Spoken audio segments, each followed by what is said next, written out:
Je suis Étienne Cagnard et je préside depuis 4 ans la Mutualité française. Un acteur important de la complémentaire santé, 38 millions de Français garantis par des mutuelles adhérentes à la Mutualité française, mais aussi, ce qu'on oublie souvent, 2500 réalisations de l'hôpital au service de soins infirmiers, en passant par des crèches, des EHPAD, qui donnent à la Mutualité une expérience en termes de service aux personnes tout à fait irremplaçable.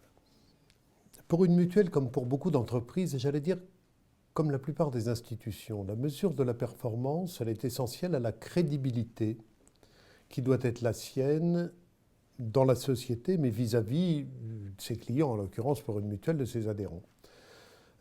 Très souvent, il y a un doute dans les institutions, particulièrement en ce moment dans notre société, et un doute qui ne peut être levé que si on est capable de réduire l'écart entre le dire et le faire. Et les discours ne suffisent plus.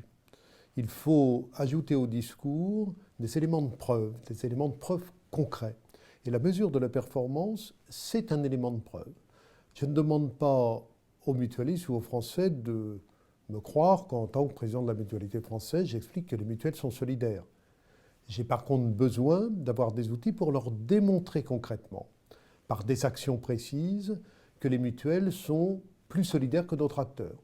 Connaître la performance réelle de sa mutuelle, ça a de nombreuses conséquences.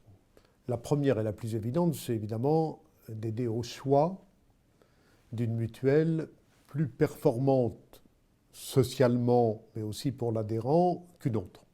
C'est évident.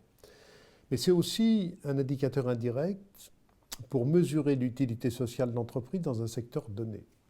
La mesure de la performance, c'est aussi une façon d'ouvrir le débat sur la place d'un secteur et sa valeur ajoutée dans la société. Et ça, c'est majeur. Pour les mutuelles, l'enjeu de l'objectivation de la performance est double, peut-être triple.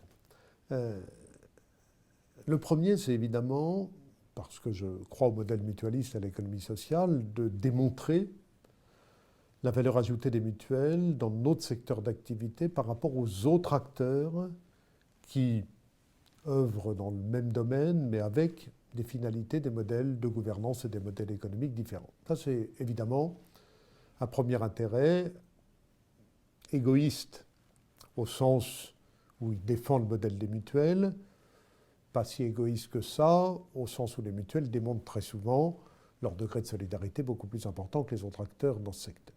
Ça, c'est le premier objectif. Le second, c'est de démontrer qu'il y a besoin de régulation dans un secteur, y compris dans un secteur dans lequel l'émulation permet aux acteurs d'avancer. Et de ce point de vue-là, les indicateurs de performance sont extrêmement précieux parce qu'ils révèlent les dérives qui peuvent intervenir. Et pour aller du plus particulier au plus global, le troisième objectif, c'est aussi de mesurer quelle est la valeur ajoutée d'une couverture complémentaire dans un système global de protection sociale. Les projets de recherche qui visent à donner une valeur à la fois matérielle et immatérielle à l'entreprise vont évidemment dans le sens de la diversification nécessaire des indicateurs pour mesurer l'utilité d'une entreprise ou d'une institution.